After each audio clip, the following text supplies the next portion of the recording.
Easy. How are we? Seán, I'm pretty fucking tired. I actually think the internet did an automatic censorship there, cut out in the right time on my end on that one.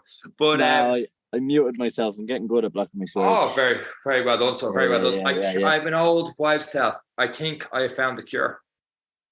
Oh, I think I have found the cure. So you were on to me about, doing yoga, and I have been doing yoga, and it has been painful in every which way. One, I'm used to it. Two, you're going through it for 10, 15 minutes, and it feels like a half hour, and all of a sudden it's like, and over to the other side, connect to the core, connect to the earth. I can't stand it. I'm going to connect to your jaw with a buck. I'm going to connect this foot. But I've been struggling with it. So I did it the first week, and by the time I got to Saturday, there was like literally zero improvement. So I went out on a massive bender, and on Sunday it was grand because I could not move off the couch. And I watched that Deepest Breath thing people talk about on Netflix. Really well done. Mind-blowing stuff, but really well done. You should watch it. I'm not saying no more. What's that?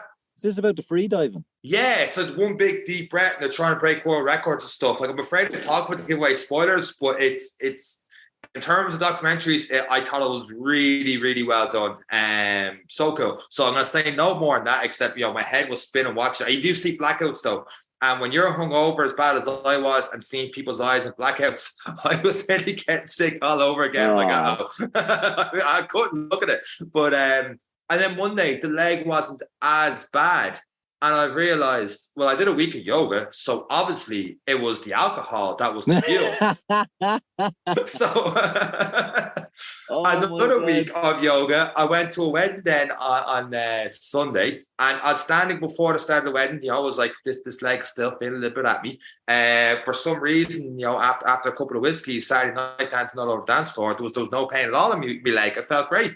And then this morning, I got my first 4K in over 6 weeks. 2 weekends of a session, and I feel like I'm back on the road to Dublin Marathon all over again. Alcohol is the cause and the solution of all life's problems. So, alcohol blocks certain pain receptors in the head.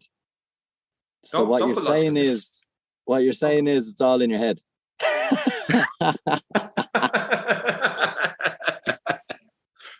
I don't know. I got a slow 4K in. I try to keep the zone 2 and stuff today because I want to get before the podcast. I had to do a pre-yoga run. So shout out to Adrian, who's not listening to this podcast. On that Someday she will. Someday her dog listens. But yeah, got the 4K in. Felt great. Absolutely zero pain. Made it top of the hill at the end. And it looks like, on a serious note, yoga is going to be something I'm going to have to do throughout this entire 12 weeks of Dublin. I love how you've gone through the entire intro without admitting I was right. But you know what? It's the ability to just accept that and move on, Seán. Let's hit the intro music and get into this week's episode of the podcast. Let's go.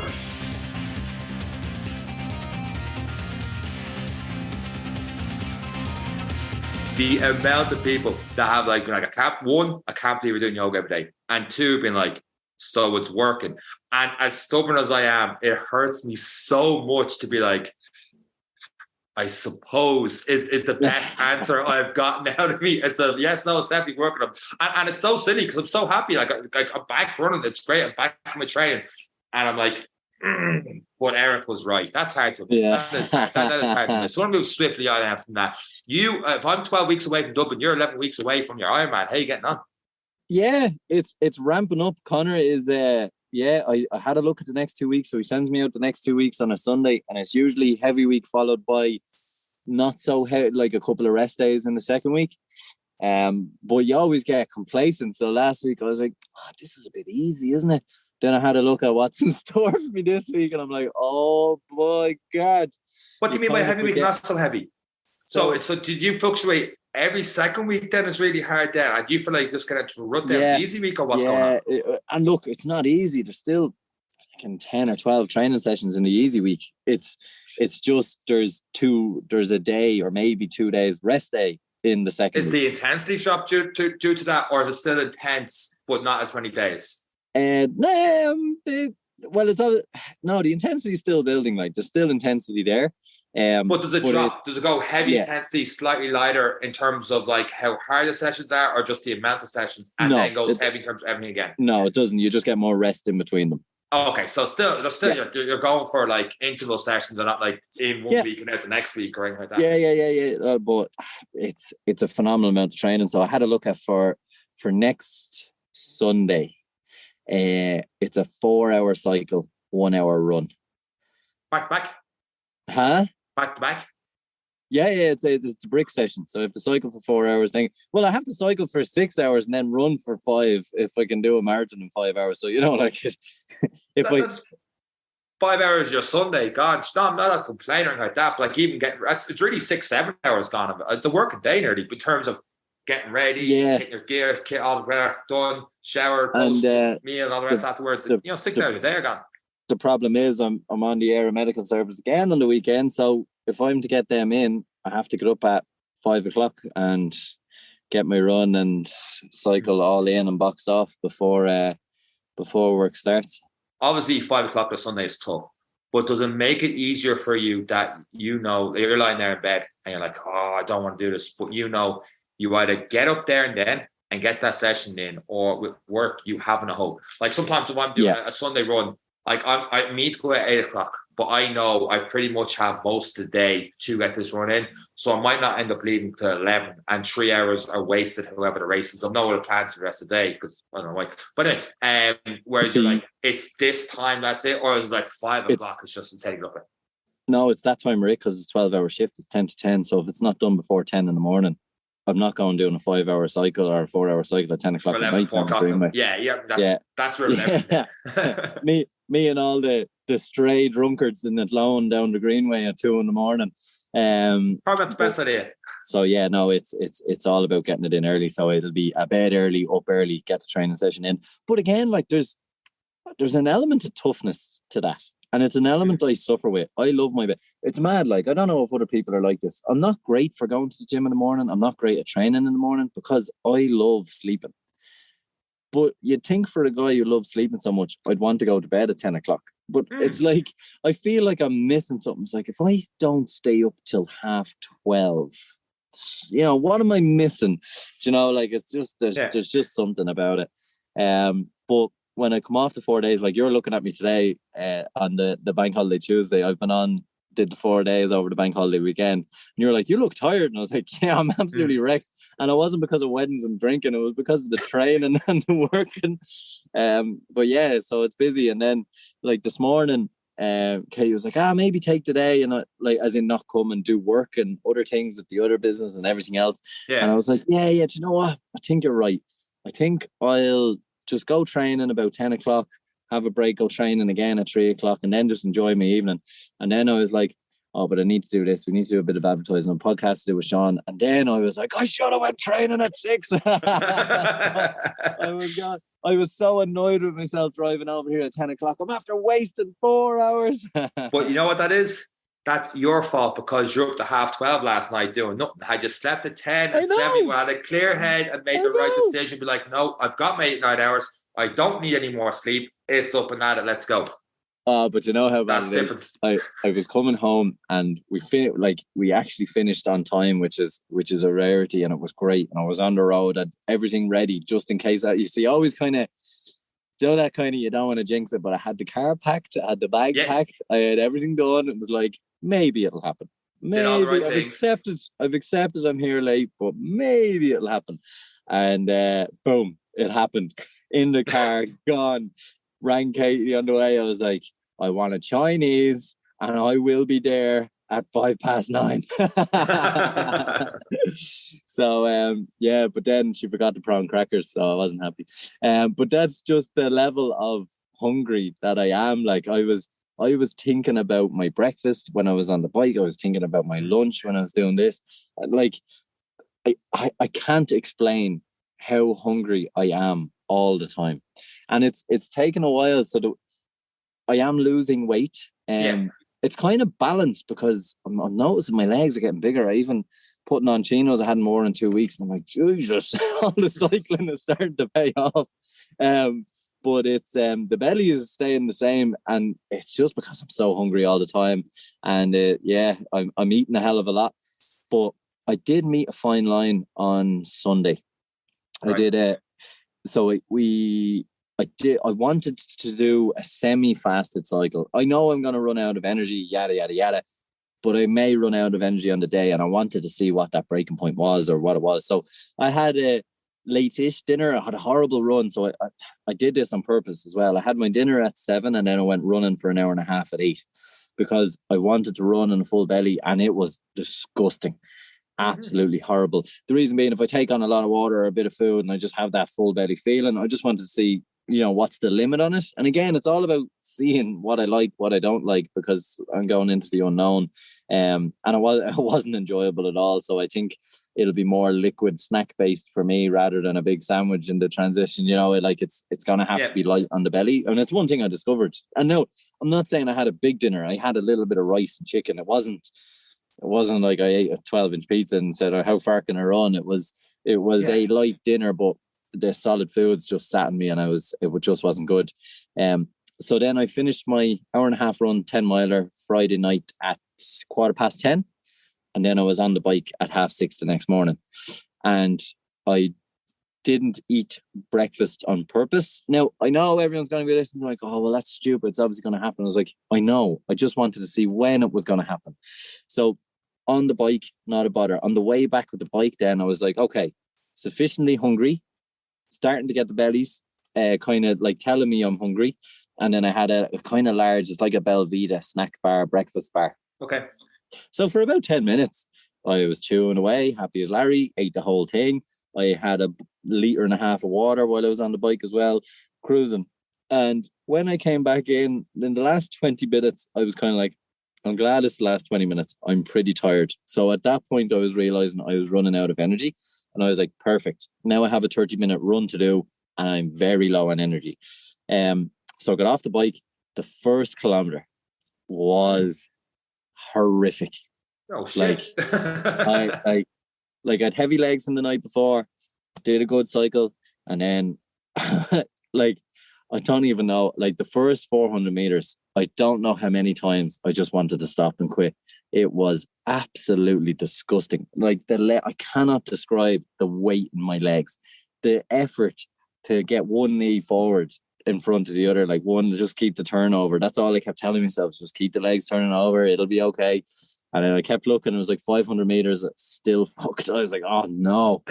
I was like, this is going to be a long half hour. So I was just running laps of the square and Athlone in the barracks. And I was like, okay, so every lap is 490 meters. So I was like, look, 10 laps, we'll call it there. And then I got to lap 8. That's torture in the mind. Yeah, but it's nice and the same thing. So, because I've been going at 30 kilometers an hour, I think I averaged 29 kilometers an hour for the cycle. When I was running, I thought I was running at 7:30.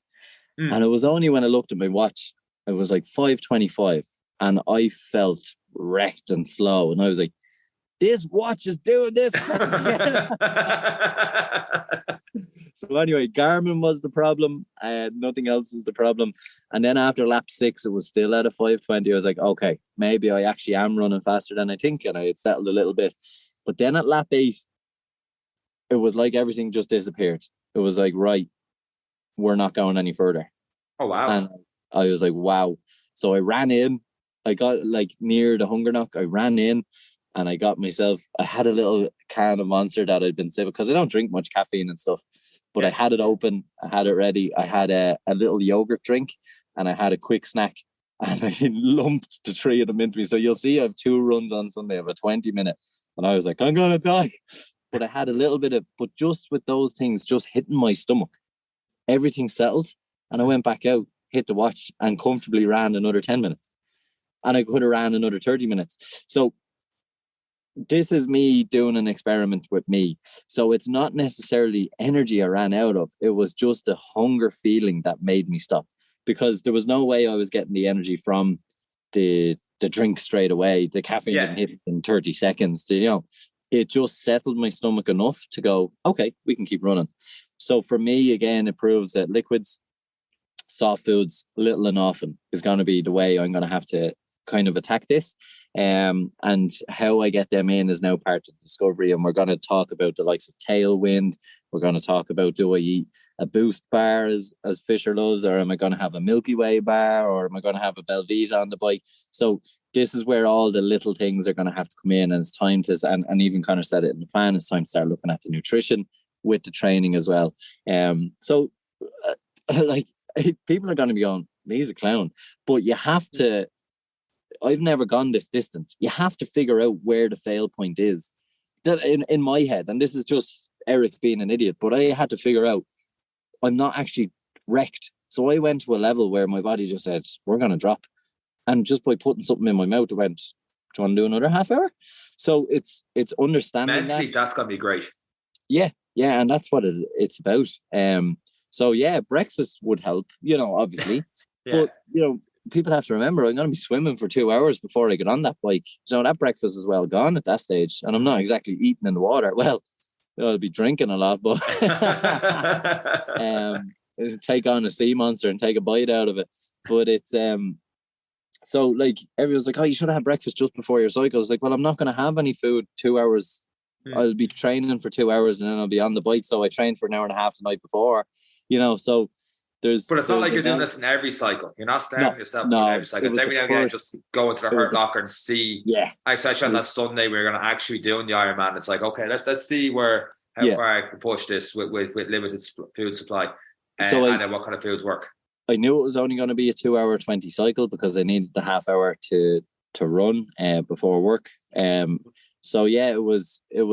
I didn't feel like I didn't say, oh, I need to have breakfast, or, like I was like, no, this is going to, now bear in mind, my last meal was 7:00 the night before. So there was a good fasting period. It was just to see what feeling, because again, like the body is giving me the signs. It gave me the sign on the bike, the rumble of the belly. And I probably should have snacked again before going running, be eating into the run.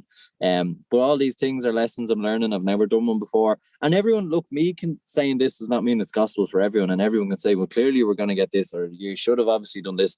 But everybody is different with nutrition. And it's one thing I've learned through all of the training I've done and through all the courses on nutrition I've done. It's not a one size fits all. And I have to figure out what's working for me. Have you had your conversation with your coach about this over the weekend? Have you had the chance of like having this, or? Not yet. No, we're going to have a phone call on it before I go on the big Sunday one. But again, for me, I know from coaching a couple of people, it's all trial and error. So at least I can go to him with here's a couple of things I've done. Now, what do you think? And then he has experience to go, well, here's what we should do. Whereas me going, I don't really know. I've never really been fasted on a cycle. I've never really, been full on a run, So, like, I know it sounds very basic. It sounds very stupid. But, running on a full belly is not easy.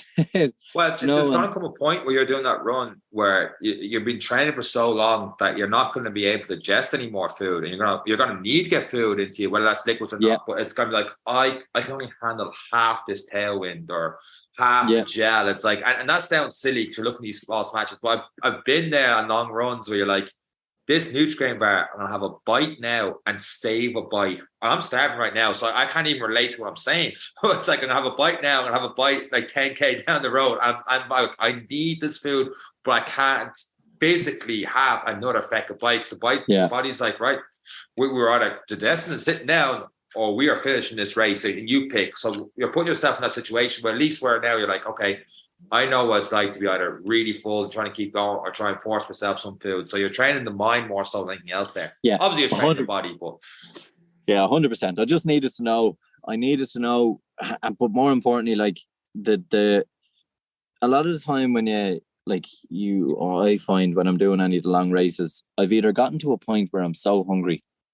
I fecked up a couple of marathons because I didn't take on nutrition early. And then at 30K, I could not. Like, my body took over. I was nearly eating the packets of the gels, never mind getting the gel in me. And I took 3 or 4, and then I recovered, and I was like, oh, that was stupid. And that's what happened to me there. But now learning those feelings are good because I can get ahead of them. And that's another mental tick, is like, I'm not feeling that hunger tired.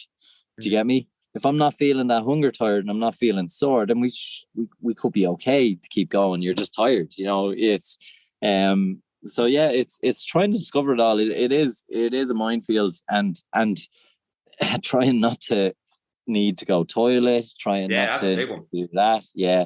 And me in particular, because of the little bit of fear of water, which is getting better now. I haven't been in the lake in a while. It's been all swimming pool. But it's that, do you want a big full belly and be burping while you're swimming and everything else as well? There's, for me, like, I'd rather get out of the water and sit there for 10 minutes and have a sandwich and get on the bike and just enjoy the fact that I survived the water part, but yeah, realistically, is that going to happen? No.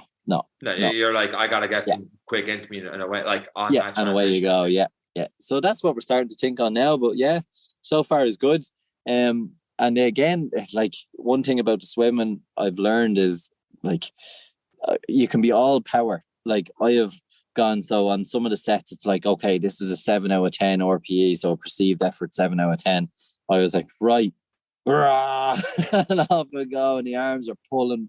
Like, if this was a lap pull down machine, I've taken it from 50 and I've gone to 100, and I'm going, right, as hard as you can. And that's what I'm trying to do.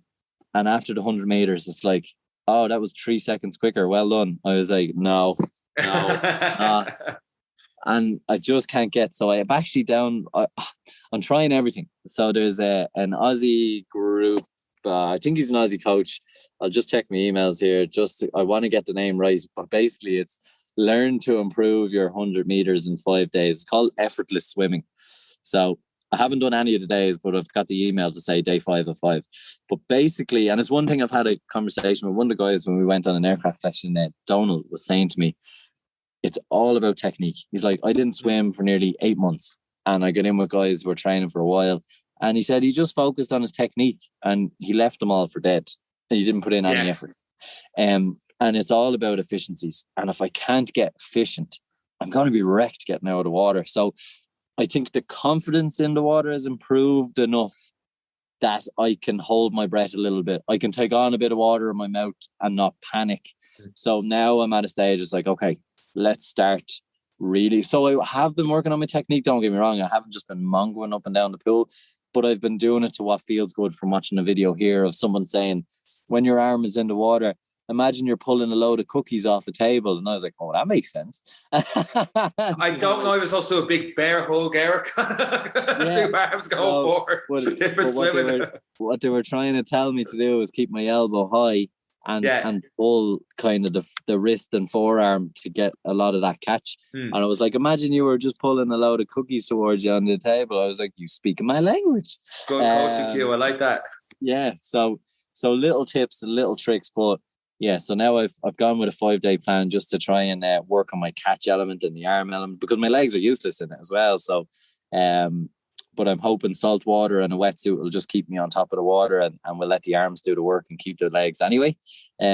So with a little bit of kicking for stability is all they're really good for, to be honest. I've a terrible kick in the swim.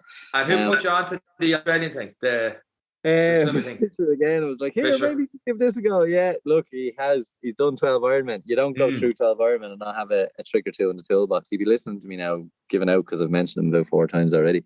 But it's look, it's coming. It is coming along. It's a long road. I'm tired.